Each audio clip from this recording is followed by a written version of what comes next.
Welcome to the Álamos History Association. Our presenter today is David Warnest, who lives in Álamos. And he and his wife are also well known because they have this darling donkey who they bring out for children to play with. We all have heard the name Juarez. We have a Juarez street in Álamos. There are many Juarez streets around Mexico. And there are towns, at least one famous town named after Juarez. Today, David Warnest will tell us about this man. I'm really looking forward to this. But Ruth, you have an announcement to make first. Muchas gracias. Buenos días a todos. Me da mucho gusto estar de nuevo aquí con ustedes. She's pleased to be here with you all again. Ustedes ya me conocen, soy Ruth Acuña y estamos trabajando en la revista Raíces. You know who she is. She is Ruth Acuña, and they are working in the magazine Raíces. Revista de Historia y de Cultura Regional. It's a magazine of history and culture. Y en esta ocasión solo les quito un minuto para hacerles una invitación. Algunos de ustedes la recibieron ya por correo electrónico. Some of you already received an invitation for this evening at the museum.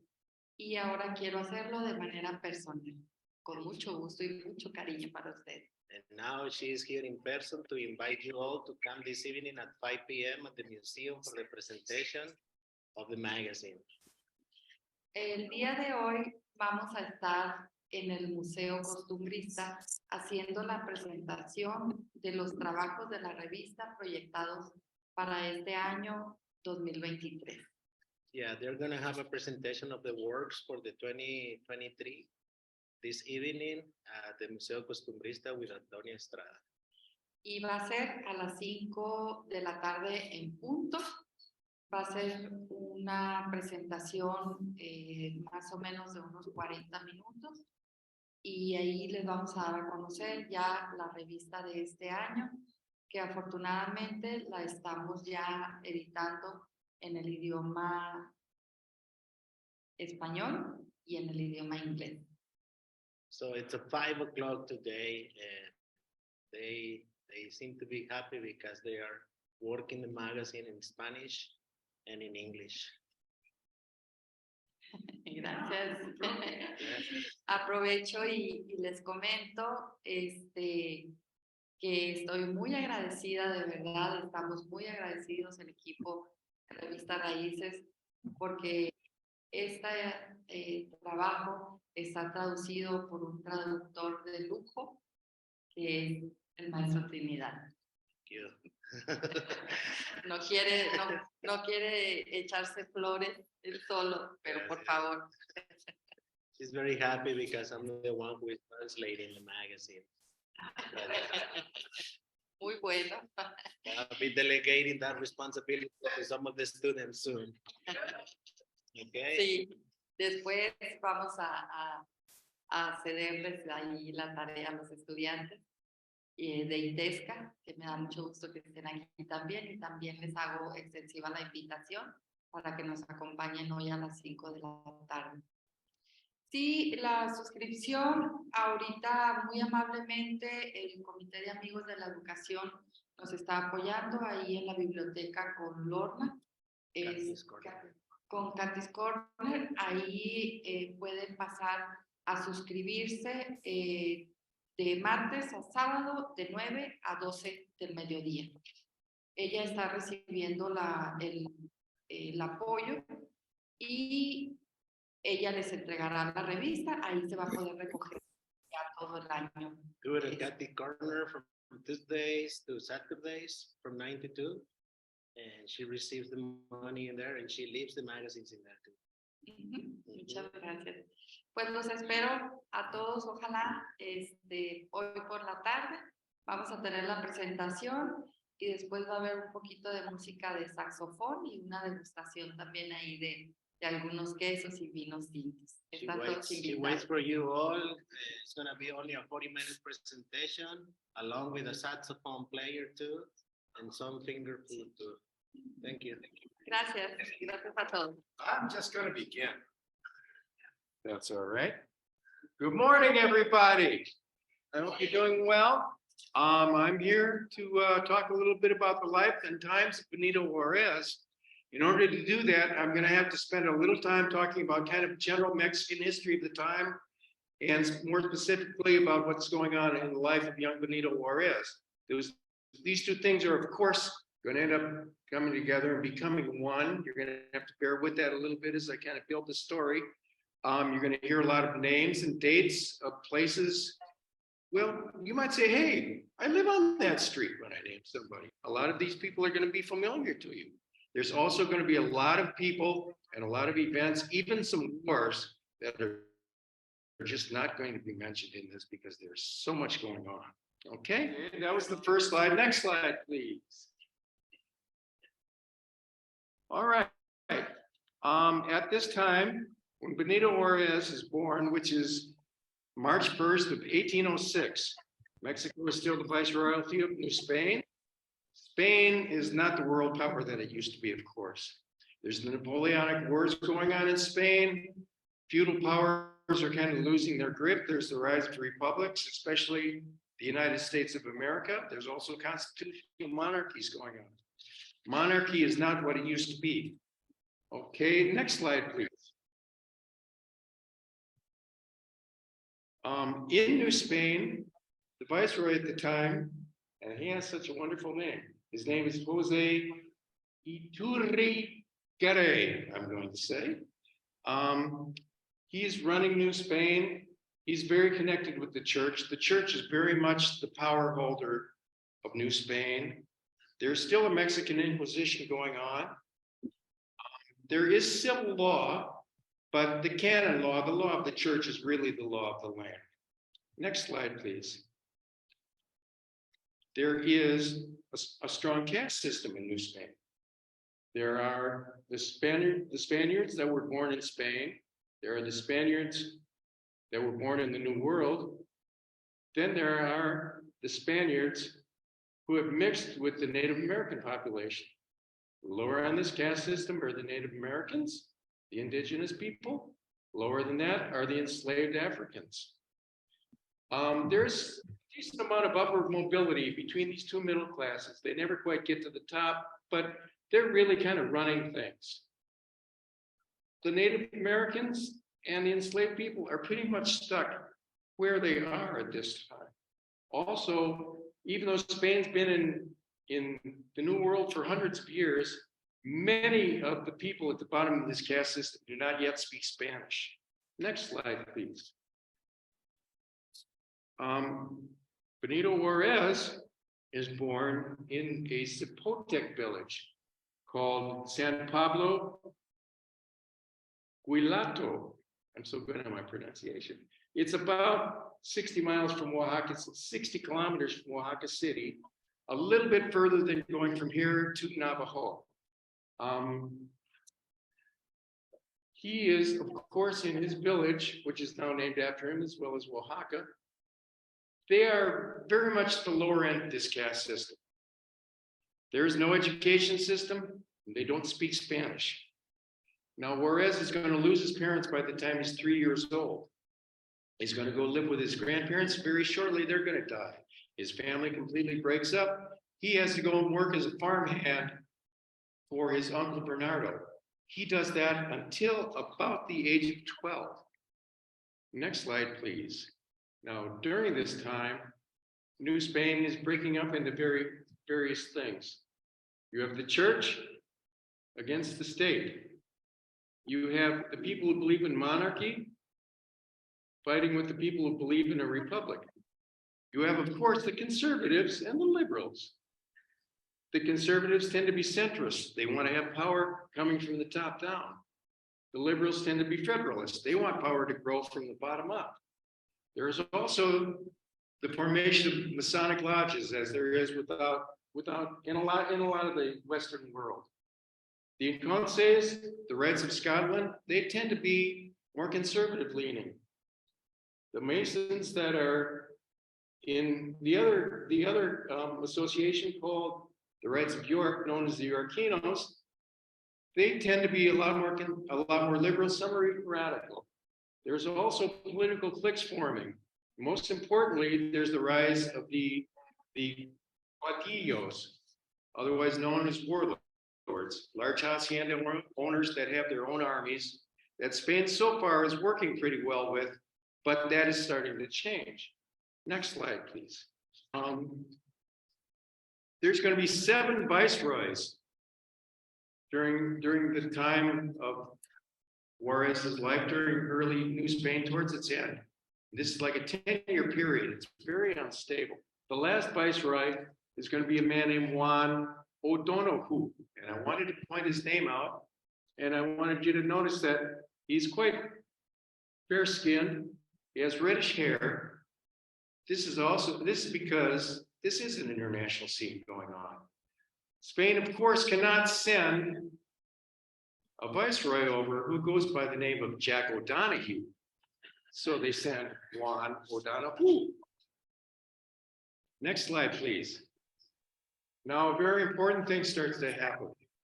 On September 16th, a date you might be familiar with, September 16th of 1810, a priest named Miguel Hidalgo issues a proclamation called the Cry of Dolores. He is fed up with the situation of the people at the lower end of the caste. He rallies them into a very unorganized army to rebel against Spain. This scares everybody. They are not well-disciplined troops. They work very much as a roving horde. The Spanish army should really be able to control them, but there's a lot of them. And that's kind of the real problem. It really scares people. Now in 1811, this is a revolution that's destined to failure. But in 1811, in 1811, Hidalgo is captured. He's tried and executed. The Spanish are so afraid of him that they completely forbid any mention of his name. They completely forbid his image anywhere. The picture, which will come up shortly again, I'm sure, the picture that we have of him is not an actual picture of him. It's an artist's conception of it because there are no known living contemporary portraits of Hidalgo. They wanted to wipe his memory completely out. Well, they weren't so successful. Next slide, please. A priest named Jose Morales, who is from the mixed race class, he takes up his call. He's successful for a little while, but again, the Spanish army is pretty powerful still. Now, Spain is still in charge, but they're starting to lose their grip. Next slide, please. Meanwhile, back in Oaxaca, this part of the story, young Benito Juárez gets completely fed up with his life on the farm. So he walks to Oaxaca City, that's 60 kilometers. According to legend, he walked barefoot. That's kind of debatable, but he had to get out of there. So he goes to Oaxaca City. He asks around as well as he can. Remember, he does not speak Spanish at this time. He finds his sister working at the home of Antonio Maza, who is a rich merchant from Italy. She's the cook there. Maza is a very liberally minded man. He likes young Benito. He gives him a position in the home, room and board. He also kind of takes a shine to him, and he notices there's something a little different about him. There's something about his curiosity. There's something about him. So next slide, please. He has a friend, a friar named Antonio Solanueva. He introduces Juárez to Solanueva. Solanueva is a monk, though he lives outside of the monastery. Solanueva takes Juárez into his home, starts to educate him, starts to teach him in his craft. The craft that Solanueva has is bookbinding. So here we have this young person interested in learning. Where does he end up? He ends up literally surrounded by books, which becomes very important to him. He becomes educated. They enroll him in school. I have to find my little place here. He enrolls him in school. He's educated. At this time, of course, there are no secular schools. So we've got this kid, doesn't speak Spanish till the age of 12. He discovers education in the world of books. In 3 years' time, from the time he gets there, he's now ready for university. Next slide, please. How old are they at that point?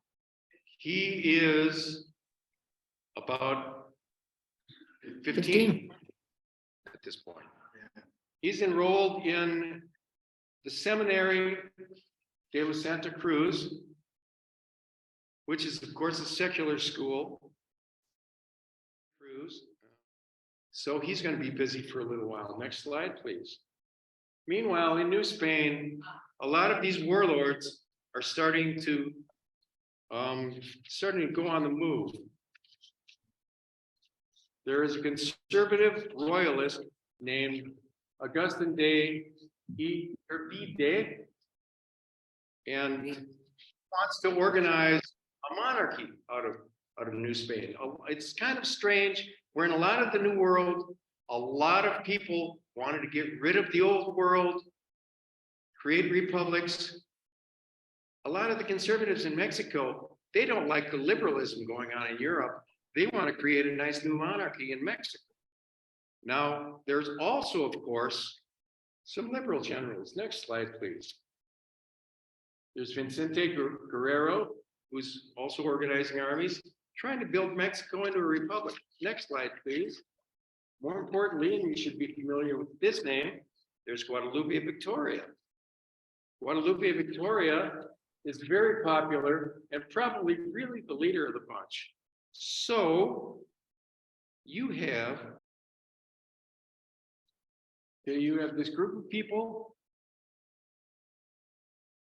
The conservatives are very strong. They're going on the march. They want to create a new kingdom. But what are they going to do about these pesky liberals? Next slide, please. Well, Guerrero and Iturbide, they meet together. They decide they're going to agree and work things out. They create what's known as the three guarantees. Next slide, please. They come up with the plan of Iguala. Sorry. And they decide they're going to work together. To work together, they come up and sell the people on. Next slide, please. The three guarantees.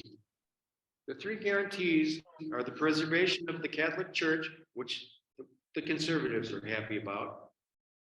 Another guarantee is equality amongst all the classes, which the liberals are very happy about. After that, the third guarantee is that Mexico is going to be independent from Spain, which makes everybody happy. So the army of the three guarantees goes on the march. Next slide, please. Enter Santa Anna. Now, Santa Anna at this time is a general working with the Spanish army. He defects and he joins the army of the three guarantees. They go on the march. Next slide, please. Oh, Agustin Iturbide does take over. He proclaims himself the Emperor of Mexico. He calls himself Emperor Augustine I. He finds it a little hard to manage things. It's really, as you notice from the map of New Spain, it's a large territory. They're having troubles, especially in the north, especially in this area of Texas, which is, of course, part of Spain at this time. The Comanches are a big problem. He gets this idea that he's going to recruit people to move in there. He recruits people from North America. Next slide, please. A group called the Old 300, about 300 families moves into this area. They move in there under the guidance of Stephen Austin. Now they have a couple of problems. Mexico, like most of the Western world, is starting to get rid of the institution of slavery. He's bringing Americans from the South. He's going to bring slaves. He needs to go to Mexico City. They work some things out. They work out a deal where we'll have a few slaves, but we'll be light on it. He says, we're only going to invite Catholics. Well, the United States is white Anglo-Saxon Protestants for the most part. So that kind of gets ignored. He brings in wealthy people. He says, oh, we're all going to learn Spanish. Well, a lot of that, of course, doesn't really happen. So you have Northern European Protestants moving in. Many of them own slaves. They tend to be wealthy people. They don't really like Mexicans. They know that Mexico is moving away from slavery, which makes them very upset. They don't speak Spanish. Most of them don't really want to speak Spanish. There's a thing called the Monroe Doctrine, where he says, Europe, once you leave, we expect you to be gone. He doesn't overtly say he's gonna send his armies, but he kind of puts Europe on notice and tells them they just should leave America alone once they leave America. Well, things aren't going that good for Iturbide. Santa Anna goes on the march, and he opens a revolt. But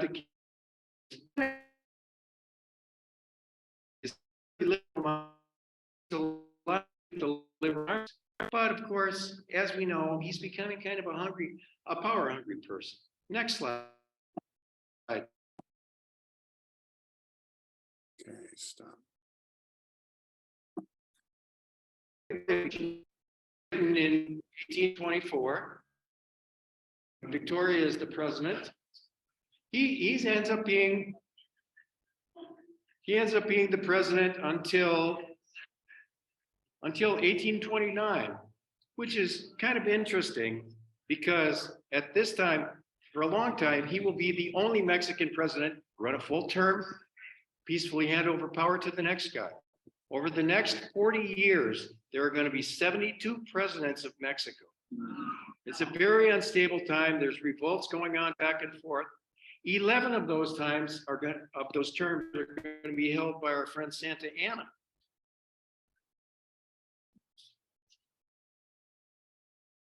Santa Anna kind of acts like a reluctant leader, but oh yeah, I'll run things. That's kind of the attitude he has. He, of course, is a very power-hungry individual.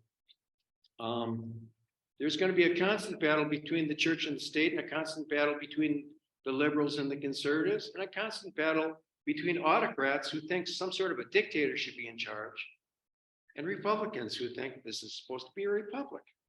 Also in 1829, slavery is officially abolished in Mexico. They're kind of ignoring Texas, but slavery is abolished. Now we're going to go back to Oaxaca. Thank you. In 1826, a woman named Margarita Maza is born. Margarita Maza is born. She's adopted by the Maza family. She's not their natural daughter. They take her in as one of their own. They raise her like a rich daughter. They educate her. They, being liberal parents, raise her as a pretty liberally minded young woman. Okay. Now I think we're ready for the next slide. In 1827, the liberals are kind of running things in Oaxaca. They form a new college. It's called the Institute of Arts and Sciences. The name alone drives the church on its head. Okay, but it becomes a very popular college. Next slide, please. It's also strongly under the influence of the Arquinos. It's very liberal-minded. It's not what the old order wants. Well, Juarez hears of this school, and he says, can I please join? Can I please go? Can I please go? His benefactors allow him to go to this school. Remember, Juarez at this time has been in seminary. He's becoming a very well-educated young man, okay? He goes to the School of Arts and Sciences. He's starting to get noticed. In 1831, he receives his first political appointment. He's a city councilor in Oaxaca. In 1834, he receives his law degree from the Institute of Arts and Sciences. He now, besides being a lawyer, he knows Latin, English, French, as well as Spanish. Okay, up to this point, now in a quick review, he was this ignorant, I shouldn't say ignorant, but uneducated, didn't speak Spanish, young man in a village. He goes to Oaxaca, he falls into the right situation. He becomes educated. By now, he's 28 years old. He's educated in both religious and secular schools. He holds political positions all around, so he's learning to be a politician, a bureaucrat, and an administrator. He opens his own law practice. He gets a reputation for being the guy the indigenous people want to go to for help. Next slide, please. Meanwhile, back at our old nemesis, in 1830, Mexico is tired of the Texans. They start to limit the immigration into Texas. Okay, the conservatives in Mexico City are starting to really gain power. In 1835, there's an open revolt in Texas. Also in September of 1835, the conservatives throw out the Federalist Constitution and replace it with a centrist constitution. Next slide, please. Santa Anna is becoming a little bit more of a conservative. He takes power. He's fond of taking power, then kind of handing it over to somebody else, going back to his hacienda, or leading troops if there's troops to lead. He really either wants to be a hacienda owner or a general. He's a president, but he wants the power without the work of being president. That's probably the best way to say that.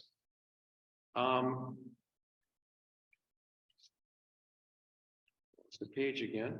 Next slide, please. There is, of course, the Battle of the Alamos. There is, of course, the mass execution at Goliad, where between 400 and 450 Texans were executed. A little later, Texas turns the tables. They create the Republic of Texas. They actually take Santa Anna prisoner. However, Santa Anna's a good talker, and he says, you know what? You let me go, I'm going to go back to Mexico City, make everything nice. Well, he goes back there. He doesn't make everything nice. Mexico doesn't recognize the Republic of Texas. Texas, for its part, would really like to join the United States. Unfortunately, as you know, there's a lot of controversy over the issue of slavery in the United States, and a lot of people do not want to see the establishment of yet another slave state. So Texas is kind of in limbo. Next slide, please. Santa Anna, as I say, has not recognized Texas. Next slide, please. Debts are starting to mount. Things are starting to get crazy in Mexico. They've lost Texas. They've got territories they can't control. A lot of people are thinking we need an authoritative ruler. In 1840, a guy named Jose Maria Gutierrez Estrada, he publishes a paper called The Defense of Monarchy, which causes a lot of stir. The conservatives hear this. They send him to Europe. Just feel around, see if you got anybody who'd kind of like to come back here and run the country. He's out doing this. He'll be doing this for a little while. He loses his funding, but he stays in Europe and just hangs around. Meanwhile, next slide, please.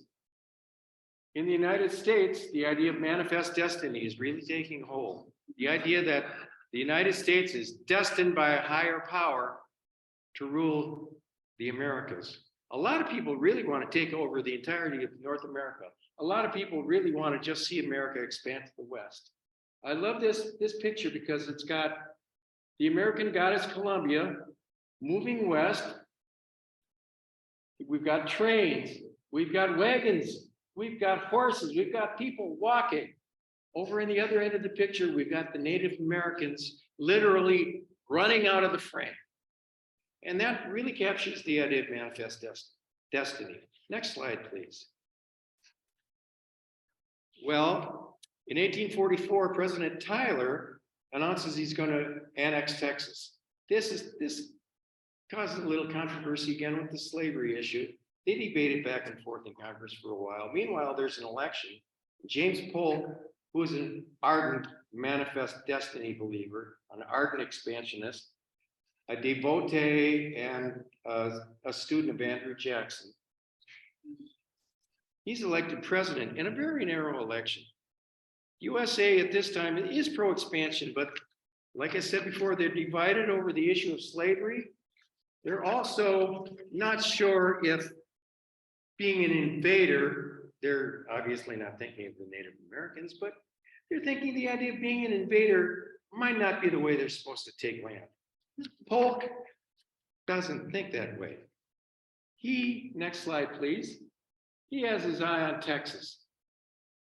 Tyler has finally passed through the annexation of Texas. On his last day in office, Tyler sends papers to Texas saying, now you're part of the United States. Well, there's this disputed territory. You see, at the time, Texas is not the Texas we know of.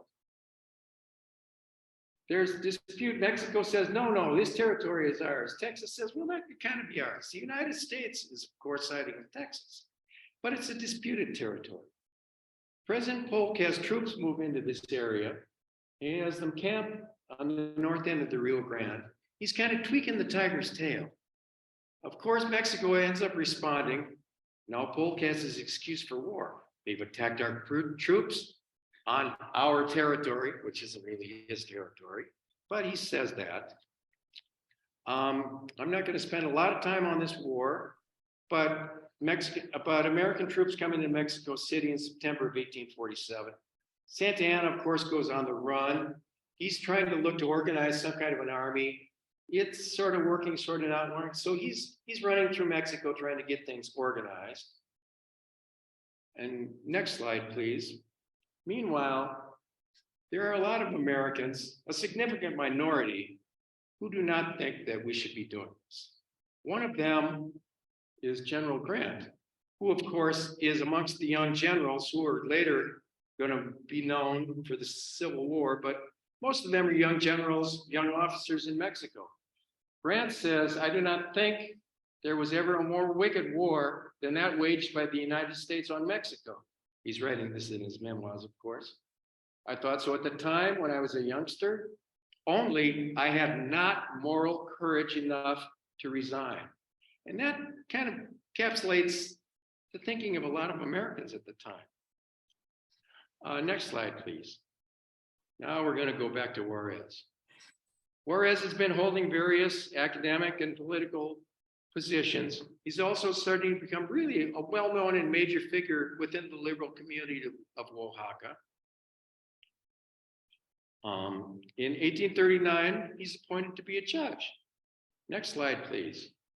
In 1844, Juarez marries Margarita Maza, that young woman who was taken in by the Maza family. They become a very strong, kind of what you would call a power couple. They're going to have 12 children together. 5 of them are not going to outlive their parents. Whenever they're together, they're going to make a formidable couple. Events in the future are going to keep them apart for long periods of time. In 1847, Juarez is appointed to be governor of Mexico. He goes to work. He creates major civic projects. He creates ports. He builds roads. He especially builds schools. He establishes a thing called a public desk where people can go to the government with their grievances. That was kind of a new thing at that time.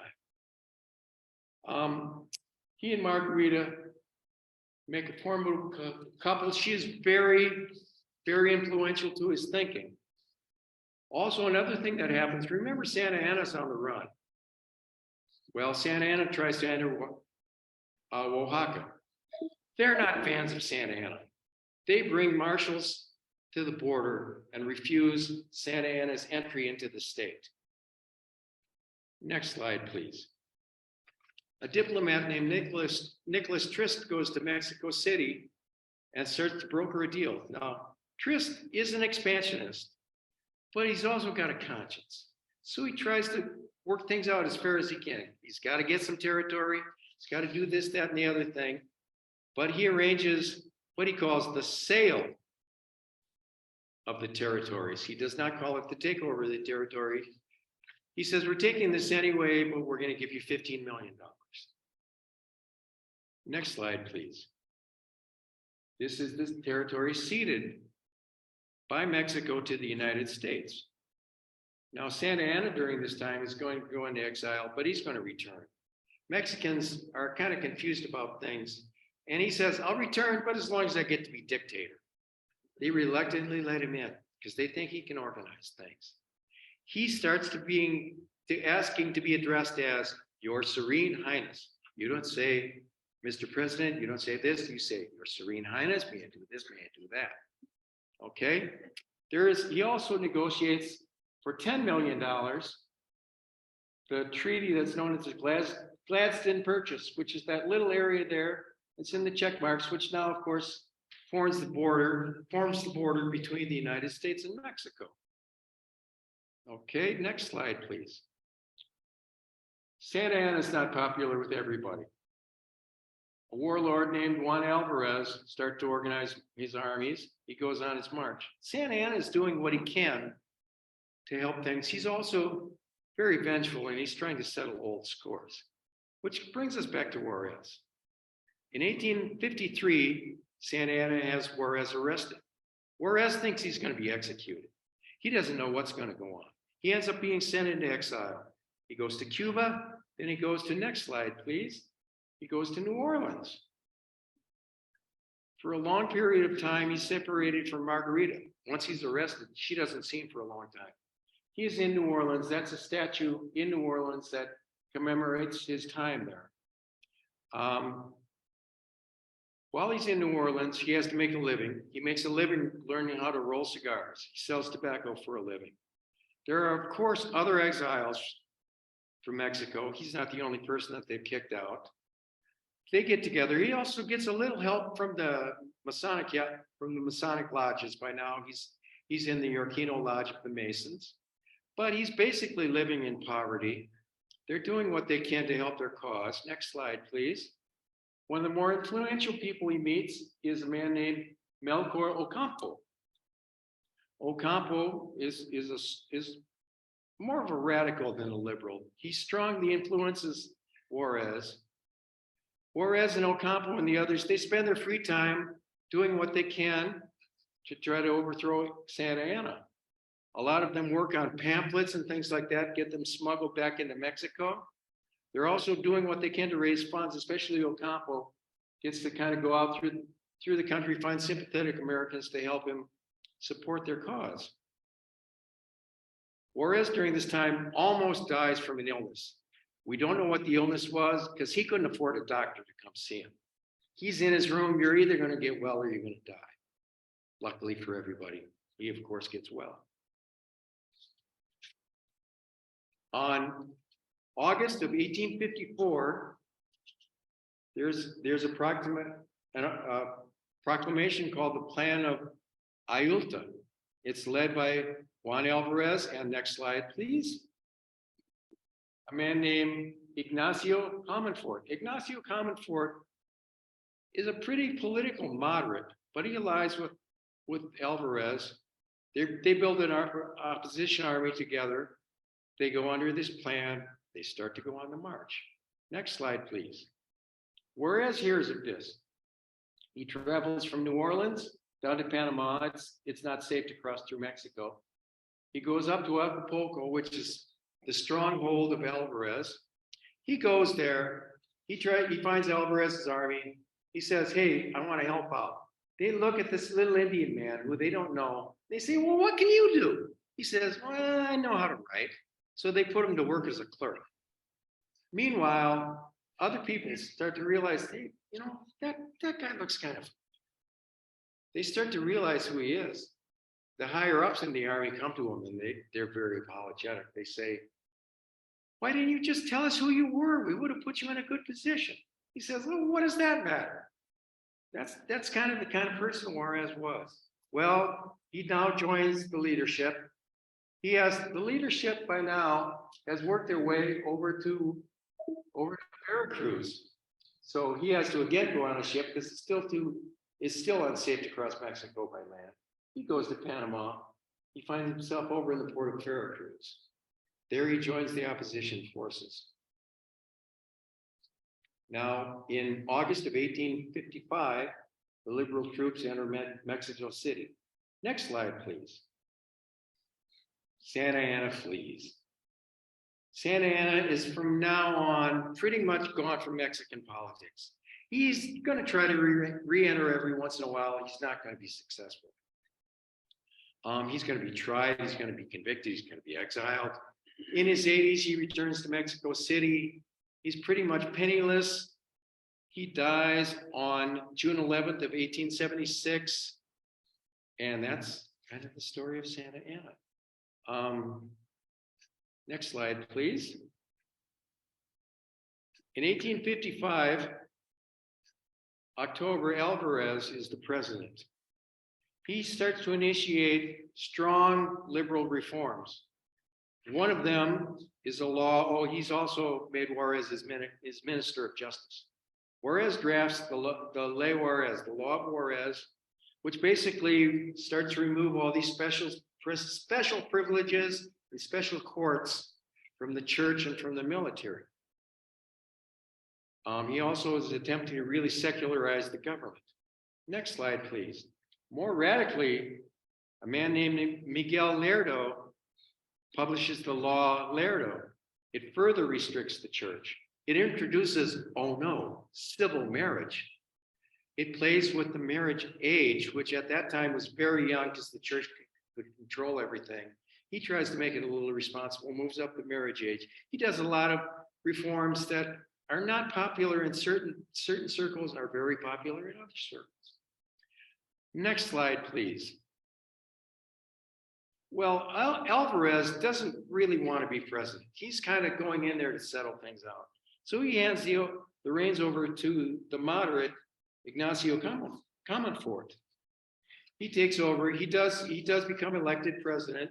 Now, at this time, being elected doesn't mean these regional elections. It means that the Congress selects a president. The states select representatives. They form a Congress. The Congress runs the elections. It's a little different, but it's still kind of a Republican model.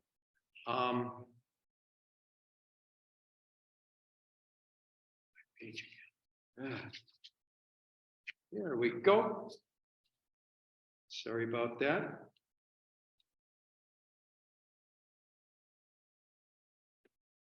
So next slide, please.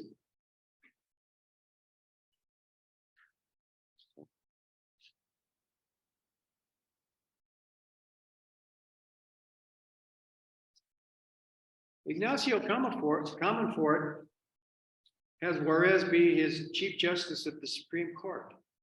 In 1857, there's a new constitution that sets term limits. It also says that the head of the Supreme Court takes over if anything happens to the president. You might have noticed there is no office of vice president at this time. In 1857, the conservatives get upset. They have a proclamation called the Plan of Tacubaya. Comonfort, for some reason, joins this plan and, in a sense, initiates a coup on himself. He resigns in January of 1858. Next slide. Well, I'm sorry, go back one. I got ahead of myself. Thank you. Juarez says, wait a minute, I'm head of the Supreme Court. I'm president. So Mexico is a little bit in flux. Next slide.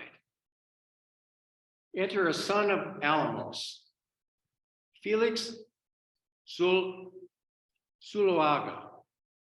He's born in Álamos in 1813. He was born in what's now the Page Torn Gallery, where Angelica Page and Dimitri live. He doesn't really spend a lot of time in Álamos. He's educated elsewhere, but he's a leader in the conservative movement. He can't get Congress to elect him, so he develops a thing he calls a Council of Representatives. They elect him. So he says, no, I'm president of Mexico. Well, he has an army on his side. Juarez has to flee the capital. He takes the government with him, and they set up in Veracruz. Next slide, please. So there is a government over here in Veracruz. There is a government over here in Mexico City. The US recognizes this government in Mexico. Most of Europe recognizes this government over here in Mexico City. A period called the War of Reform takes place.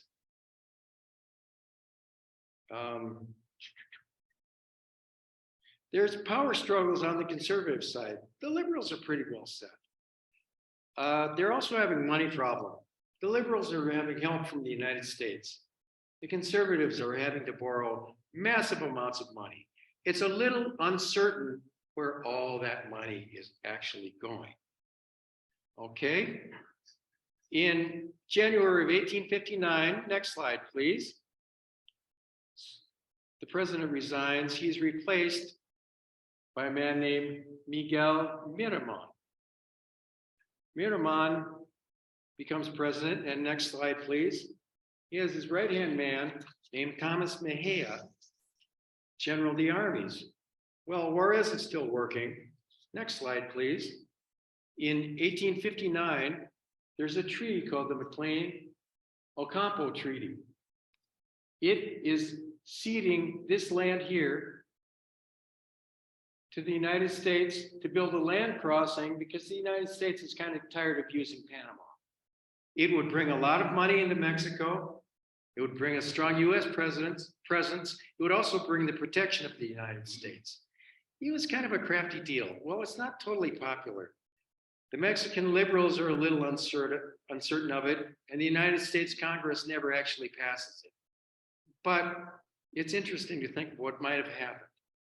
Okay, next slide, please. Well, the conservatives, they surrender. Juarez gets back into Mexico City. This is in January of 1863. He's saddled with debts because, remember, they borrowed as as the government of Mexico. So when Juarez says, I'm the government of Mexico, everybody says, well, you owe us a lot of money. Okay? He's saddled with these debts. He's trying to reconcile things. A lot of the conservatives, they go abroad. Some of them lay low. Some start guerrilla action. Melchor Ocampo was killed by conservative guerrillas. Juarez sends his biggest general to go arrest these people. His biggest general gets killed by these people. It's a very odd time. Next slide, please. Meanwhile, oh, you missed one. Meanwhile, over in Europe, our friend Gutierrez Estrada has been looking for an emperor. Next slide.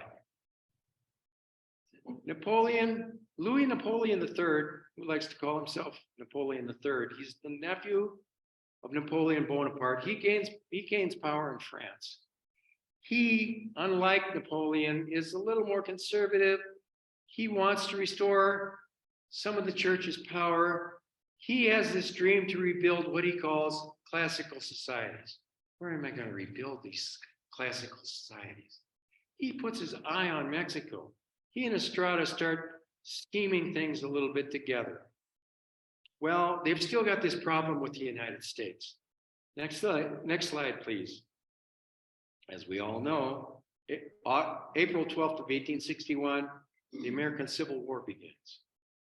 The US, they're not quite such a problem anymore. They're kind of busy. Okay, next slide, please.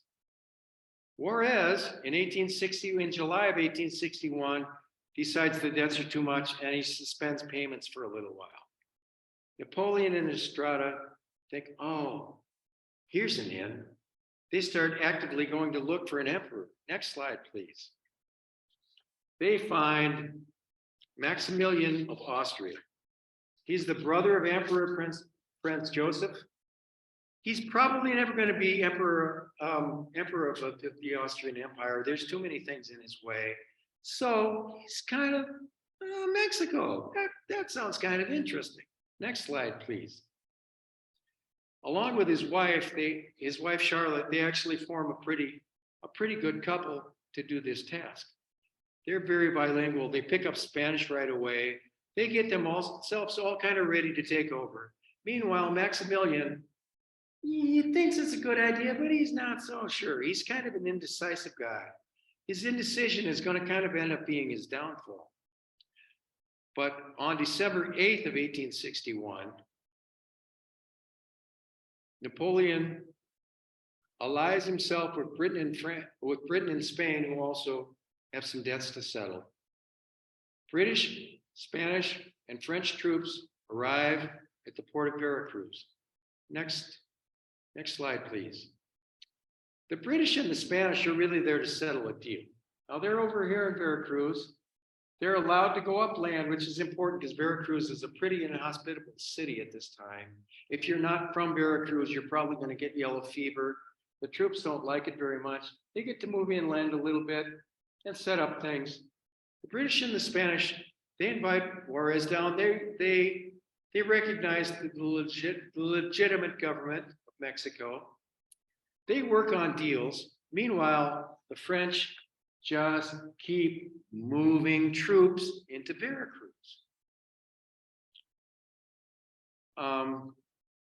Britain and Spain figure out what's going on.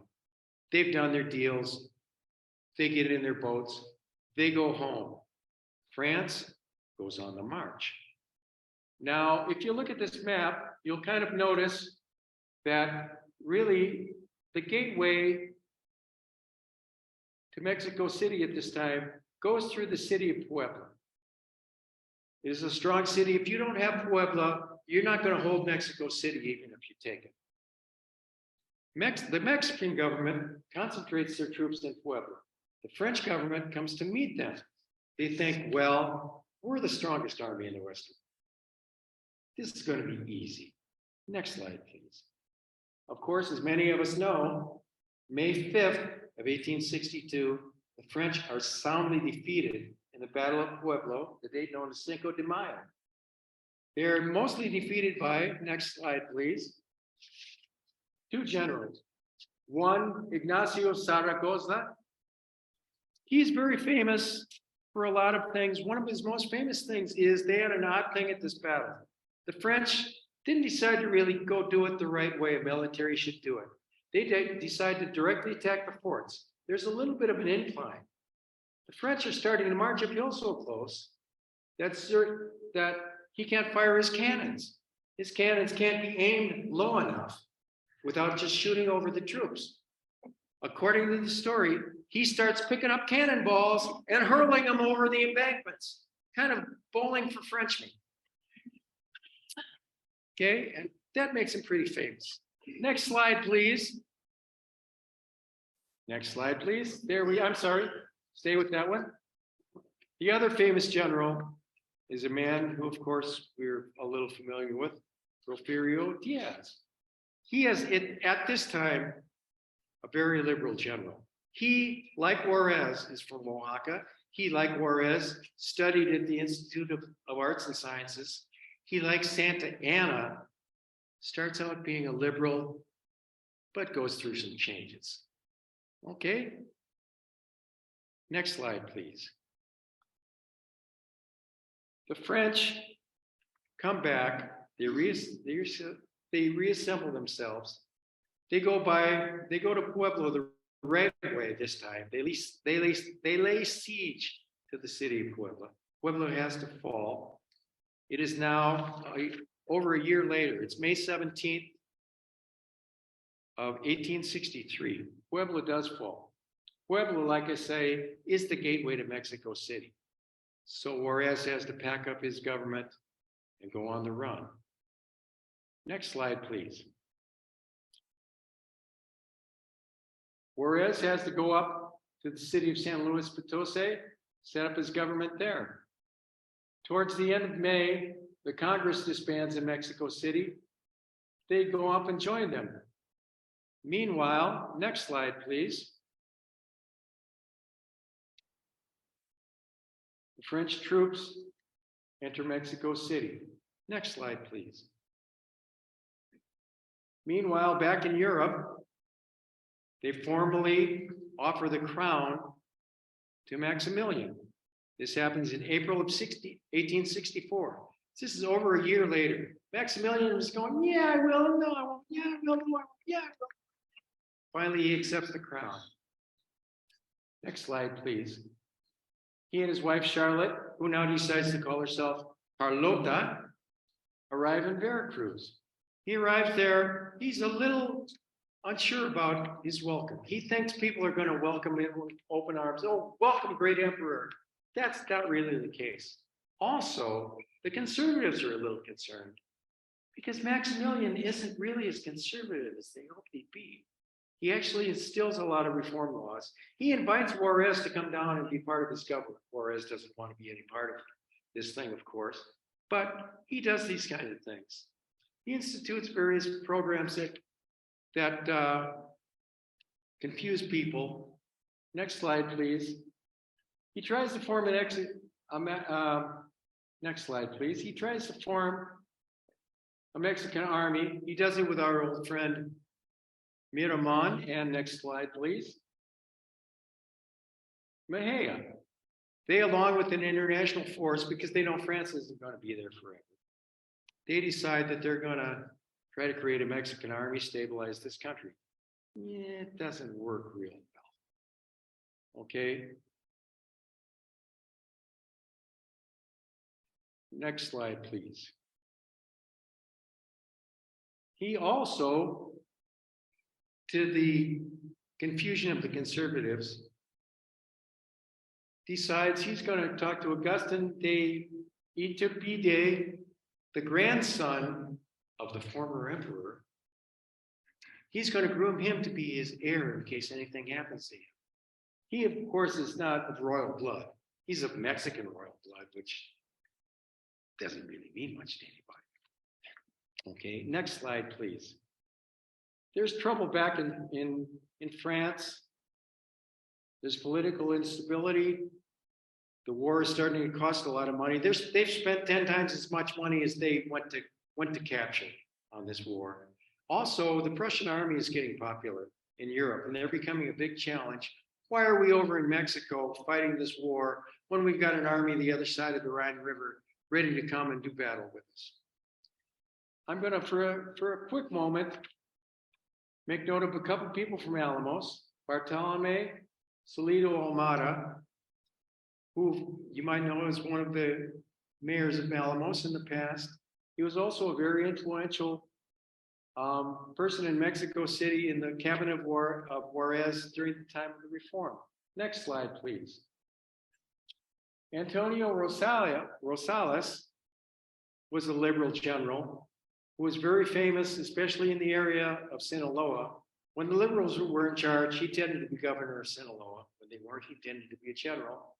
He kept the imperialist troops out of Culiacan for a long time. He died at what was called the Battle of Álamos, battle taking place here in Álamos in September 24th of 1865. Next slide, please. You may have seen this in the Alameda. This is a monument to Rosales that you can see kind of at the beginning of the mall in the Alameda. He was buried in Álamos.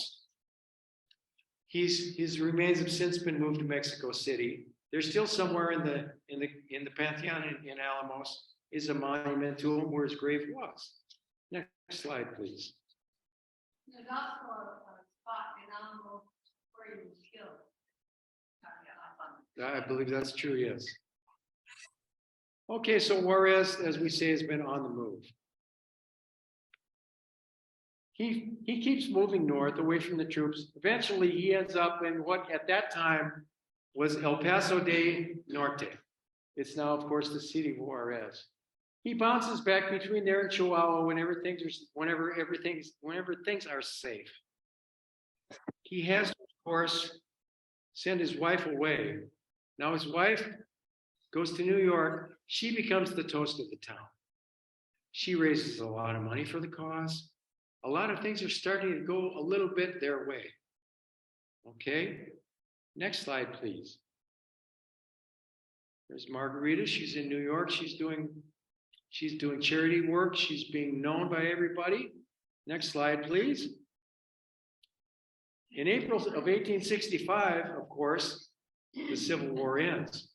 Now, General Grant, as you might recall, is kind of sympathetic towards Mexico. He wants to do what he can.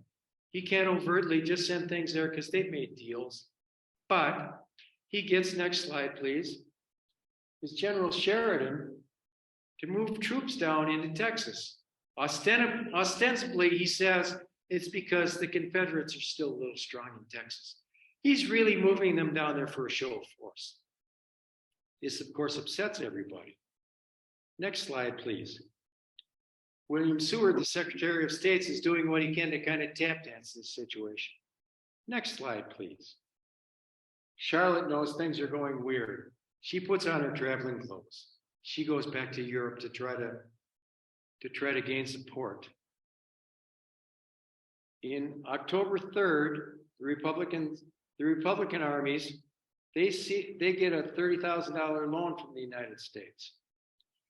The ever waffling Maximilian issues a thing called the Black Decree, where he says, if you're having anything to do with being against the empire, you're going to be shot without a trial. The French, for their part, have started a gradual withdrawal. They're getting out of the country. A lot of people are telling Maximilian at this time, get out. It's not safe. You're not going to win. Maximilian can't make up his mind. The French are getting out. He decides to rescind the Black Decree, but nobody's paying attention to that. He's got boats waiting for him in Veracruz. What does Maximilian decide to do? Next slide, please. I'm going to lead the troops, he says. So Maximilian stays. Things don't really go well for him. Next slide, please. He ends up, and his cronies end up being captured, tried and executed. That's an actual photograph of the firing squad that's waiting for him. A lot of people internationally plead for clemency for Maximilian. Juarez can't do it. There's just too much going on. He's done too much damage. He'd lose power, so on and so forth. Next slide, please. They are executed on June 19th of 1867. Now, Maximilian is such a fun figure. I wanted to spend a couple of minutes with this little photograph, with this little drawing. This is done by the French Impressionist, Edouard Manet. It kind of shows what Europe thinks of things. You'll notice how dark Mejia and Miraman, who were executed with him, how dark they are. Now, Miraman is actually a Frenchman. Mejia is an indigenous person. I'm not sure that he was quite that dark, but they make him to be very dark. The crowd up above is so sad. Oh no, our emperor is being killed. One man from the firing squad reluctantly doesn't want to participate. Maximilian is the true hero of Mexico. Notice Miraman and Mejia are cowering behind them. Mejia is even grabbing his hand. How do we know that Maximilian should have been the savior of Mexico? He's wearing a sombrero to his execution. This is, of course, pure fiction, but it kind of shows the attitude of things. Okay, next slide, please. Our friend Diaz marches troops into Mexico City in July of 1867. Next slide, please. Juarez, a little while later, enters Mexico City. Next slide, please. Juarez is president, and the brother of Miguel Lerdo, who did Lerdo's law, Sebastian Lerdo, is his head of the Supreme Court, kind of his next in line. Next slide, please. The United States offers the Navy to bring Marguerite back to Veracruz. Next slide, please. After all this time, they're finally united. He meets Margarita again on July 23rd of 1867. Next slide, please. Juarez goes to work. He's still as busy as ever. He's doing many things, but people start to notice he's changing his hours a little bit. Something's going on. Now remember, he's been the president since 1858. He's been busy. He's had to gain special powers sometimes, but most of the time he manages to somehow come up with an election to get himself formally elected president. He's granted special powers now and then. He wants to spend more time with Margarita. I wanted you to notice just for a second, there are many pictures of Juarez. You never see one where he's wearing a medal. You never see one where he has any kind of military backing. He was the most powerful man in the country. He dressed simply. He was, in fact, right around 5 feet tall. He was not an imposing figure. He was born into poverty, into the lowest class. He's now kind of running the show, but it's starting to wear on him a little bit. In August of 1869, Margarita's diagnosed as having a terminal illness, so he wants to spend more time with his wife. Next slide, please. On January of 1871, Margarita Juarez Maza dies. To say it breaks his heart, that's kind of an understatement. It really takes a toll on him. But he thinks, I've got to run things. I've got a country to run. Next slide, please. His friends are telling him it's time to step down. Lerdo would kind of like to become president and take up his legacy. Other people, of course, want to be president too. Next slide, please. Diaz gets into the ring.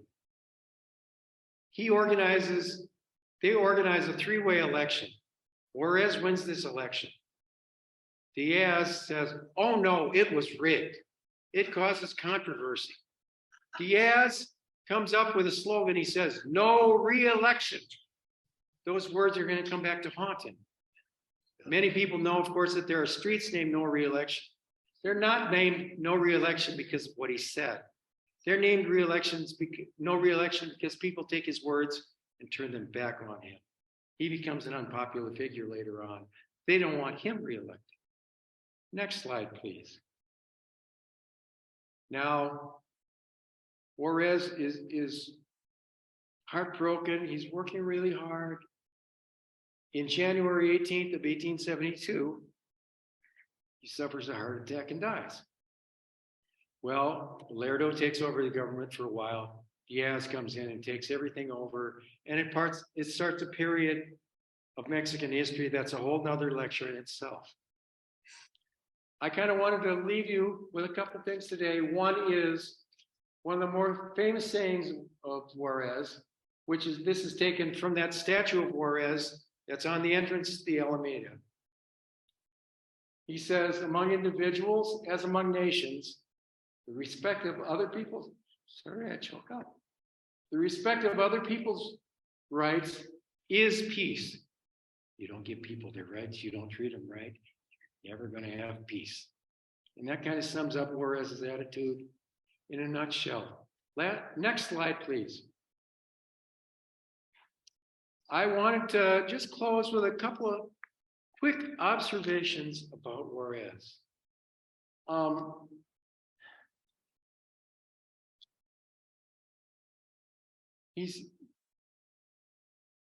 There are so many what ifs about this.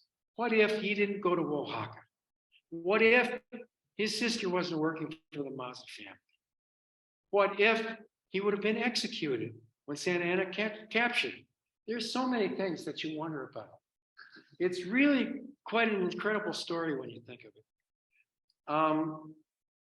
I also wanted to point out that in my work, I read a number of books on the subject. The two best, one is called Maximilian and Juarez. It's written by Jasper Ridley. The other one, which focuses on the American intervention, is called The Wicked War. It's written by Amy Greenberg. These books are going to be in Kathy's Corner sometime early next week. I encourage you to buy them, read them, return them to Kathy's Corner. If somebody else buy them and read them. I also wanted to point out, where's Fernando? Fernando here. Our friend Fernando Reyes, he might have stepped out for a moment. He was an intern who worked with me a lot on getting this presentation together. That is kind of it for me. Thank you very much for bearing with this information-filled presentation. Are there any questions? Yes. Thank you. And actually, I'm happy to say that Trini has asked me to present this at Itasca. I'm going to do it in parts. It'll probably be a 3-part thing. This is a pretty long presentation, of course. And I'm going to do it with an interpreter. And hopefully we're going to get an interpreter to do most of the speaking. But that's going to move on. So I'm very happy to do that. I want to thank the History Association for asking me to do this. I want to thank Fernando. I wish he was here for all his work on the project. Yes. Anything else? He was. And Abraham Lincoln was also a fan of Juarez. More time, there would have been a little bit of a tie in there, but I had added a lot. Yes, Steve. So at the point that his administration was in exile, was he in Chihuahua? He was in Chihuahua for a brief time. 1860? I'm sorry? 1860. Yes. He kind of floated back and forth. Basically, Chihuahua would get invaded by the imperialists. They would leave. They'd take it back. Finally, the French said, we're getting tired of this. This gets back to that hemming and hawing that Maximilian was doing. He says, I'm not bringing my troops up there anymore. Then his capital was set up more in Chihuahua. Okay, Pam, do you have any last words? Yeah, you've made an extremely complex story so accessible. Thank you. That's really